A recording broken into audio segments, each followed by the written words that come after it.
ہمارے ہاں جو ہے لوگ یہ پوچھتے ہیں کہ کس طرح سے پتہ چلے کہ یہ اللہ کا ولی ہے اور کون اللہ کا ولی بن سکتا ہے۔ تو ایک بات سمجھ لینی چاہیے کہ سرکار دو عالم صلی اللہ علیہ وسلم کے بعد اب کوئی نبی نہیں آئے گا، یعنی حضور پرنور صلی اللہ علیہ وسلم خاتم النبیین ہیں، آخری نبی ہیں، اور سرکار کے بعد نبوت کا دروازہ بند ہو چکا ہے۔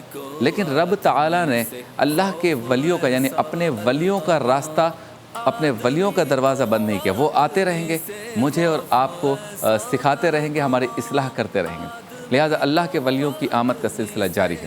میں اور آپ اگر اپنے گرد و پیش نظر دوڑائیں اور غور کریں تو ایسے کئی اللہ کے برگزیدہ بندے ہمیں مل سکتے ہیں کہ جو ہمیں رب کی طرف لے جانے اور رب کی طرف قربت لے جانے کے لیے ہماری ٹریننگ کر سکتے ہیں، ہماری تربیت کر سکتے ہیں۔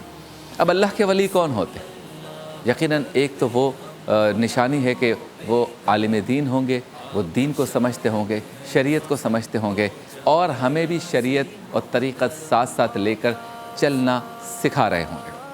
اللہ کے ولی کی ایک اور نشانی یہ ہے کہ جن کا چہرہ دیکھ کر اللہ یاد آ جائے۔ اللہ کا ولی وہ ہوگا جو کہ آپ کو طریقت کے ان سلسلوں سے منسلک کر دے گا جس سے وہ خود بھی منسلک ہے۔ اللہ کا ولی وہ ہوگا جو راتوں کو اٹھ کر رب سے ہم کلام ہوگا۔ اللہ کا ولی وہ ہوگا جسے دن میں بھی رب تعالیٰ کے ساتھ قرب حاصل کرنے کا شوق اور جستجو رہتی ہے، اور رات کو بھی وہ اللہ تعالیٰ سے قرب کی جستجو اور آرزو رکھتا ہے۔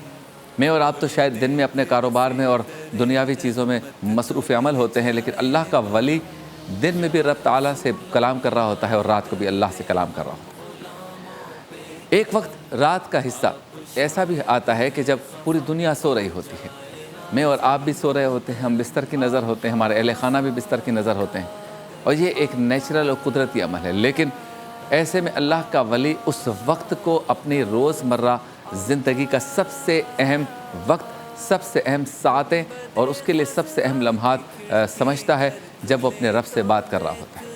اب آپ سوچیں گے کہ رب سے کیسے بات کرنی ہے، تو یہ تو اللہ جانتا ہے، اس کا بندہ جانتا ہے۔ اس لطف کو حاصل کرنا ہو تو یہی اللہ کے ولی ہمیں سکھاتے اور سمجھاتے ہیں کہ ہم بھی یہ کام کر سکتے ہیں، ہم بھی یہ مرتبہ پا سکتے ہیں، ہم بھی اس لطف کو حاصل کر سکتے ہیں، لیکن اس کے لیے ہمیں بھی اس وقت رات کو اٹھنا ہوگا جب ہمارے اہل خانہ اور پوری خلقت سو رہی ہو۔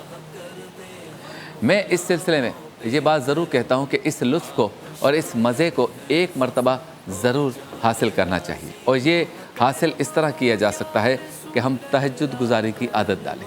یہ جو تاخیراتیں ہیں یہ اسی لیے ہیں کہ ٹھیک ہے ہر شخص ولی نہیں بن سکتا، لیکن ولی کے نقش قدم پہ تو چل سکتا ہے۔ ہر شخص ولی شاید نہیں بن سکتا، لیکن ولی جیسا تو بن سکتا ہے۔